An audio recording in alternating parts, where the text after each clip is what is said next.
Good morning, good afternoon, or good evening, my beautiful hot messes. My name is Mistress Lavender, and today I'm reading Rich AF by Vivian 2. I'm on page 239, and I'm starting at Take Kim Kardashian. But before I start reading, make sure to like, comment, and subscribe, and turn your post notifications on. Let's begin. Take Kim Kardashian. For example, love her or hate her, you need to give credit where credit is due. She's a fierce businesswoman and doesn't play when it comes to her money.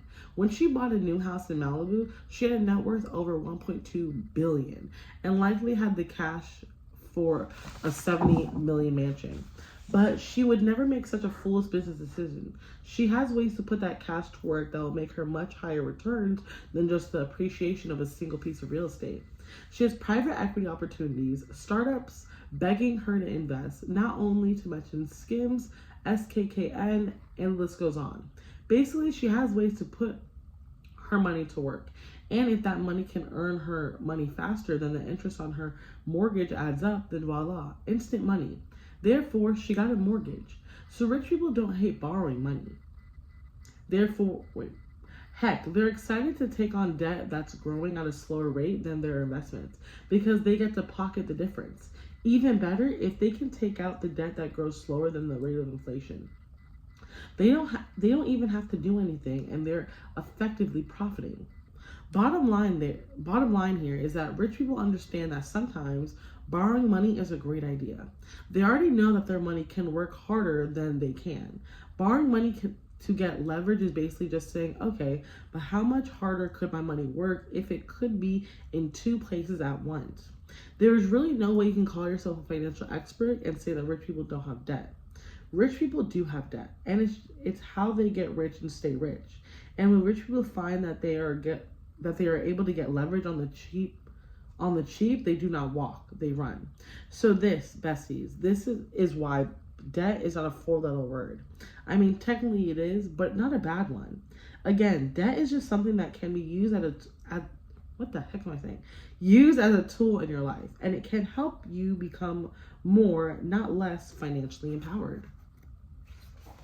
On page 240. Truth number 2. Unmanageable debt is a solvable problem, not a character flaw. Now maybe you're like, okay, dope, thanks Viv, but I would love to take on some cheap debt in real estate and get leverage and all, but I owe major bucks to my credit card company and the interest rate is a gazillion %. I'm screwed, right? I'm too bad with money to play this game. No, first off, you're not screwed. There are strategies that you can help pay down your debt and get on the good side of interest rates so you can start earning money with your money. Before we get into those, though, having debt doesn't make you bad with money. Even if it's consumer debt, high interest debt, a pay loan debt, or payday loan. So many factors way beyond our control affect our relationship to debt. How much debt we have, the types of debt we have, and those resources we can use to pay it off. Maybe you grew up in low income. Maybe you live paycheck to paycheck. Maybe you face housing insecurity. Maybe you have to support your parents and family members. Maybe you're from a marginalized background and not making as much cash as your Caucasian male coworkers. It's important to address these socioeconomic nuances because no one should feel like they're behind or bad with money or doomed just because they have debt. All of us are using the tools. Hold on. I lost my place. Okay, there we go. All of us are just using the tools and resources available to us to our best ability. Beating yourself up over the past decisions won't make what happened change. It'll only change how you feel about yourself and not in a good way. Fortunately, you have a new resource, me, your rich BFF. So let's talk strategies for paying down that debt. Like I mentioned earlier, mindset plays a huge part in being able to get a handle on your debt. It can feel really overwhelming, especially if you have creditors constantly blowing up your phone. Strategy 1, the snowball method. The biggest block to getting debt under control is mindset. Seriously, people don't just tend to organize and rank their debt in a smart way. Yes, even smart people, because debt is emotional in a lot of ways, and we're psychological creatures, driven by the need to feel like we're making progress. Enter this first strategy. Know as the debt snowball, this strategy is relatively simple, pretty popular, and it plays on the desire to see the needle moving and feel good things about your progress. For this strategy, you'll take a piece of paper and list on your debt, name, type of debt, and or who is owed that date, how much you owe, and the interest rate. The order doesn't matter. You're just brain dumping here. So, for example, you might have credit card $10,000 at 24% interest, student loan $7,000 at 3% interest, mortgage $250,000 at 5% interest, car loan $20,000 at 7% interest, credit card $2,000 at 22% interest. You then take this list and reorder it, ranking your debt by how much you owe from the smallest to the biggest amount. Credit card $2,000 at 22 interest, student loan $7,000 at 3% interest, credit card number one $10,000 at 24% interest, car loan $20,000 at 7% interest, mortgage at $270,000 at 5% interest. Then you take action. Every month you make a minimum payment of all these debts to keep you in good graces with the credit bureau. With the minimum payments made, you'll put any additional funds you budgeted for debt pay down toward the account on the top of the list, the one with the smallest balance. As time goes on, you'll tick off debts from smallest to largest, and you'll reduce the number of accounts you owe on relatively fast. The snowball method works really well for people who want positive reinforcement to stay motivated, and it's a really great way to see early results. But look, I'm an Aries. I'm impatient. I'm hot-headed. I want to get things done fast and effectively. And the snowball method it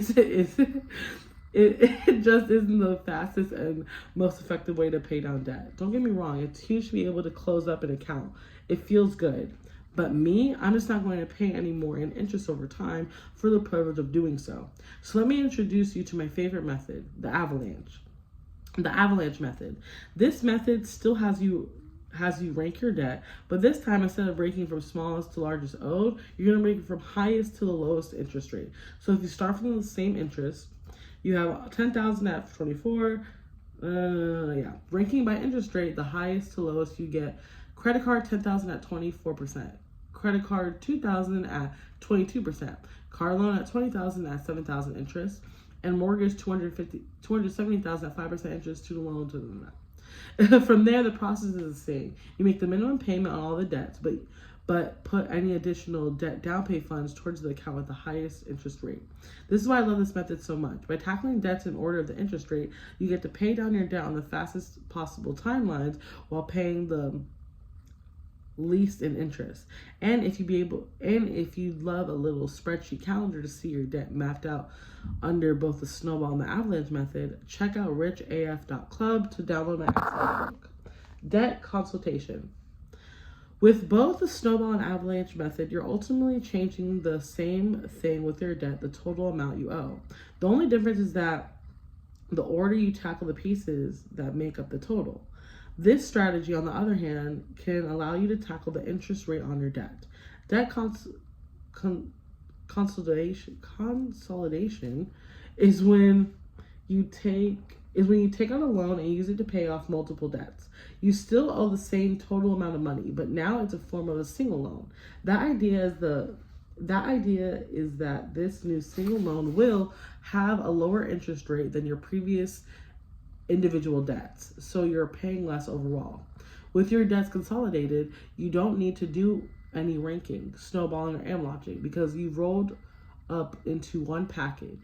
That convenience plus the savings on interest can be a huge help in keeping your debt feeling manageable.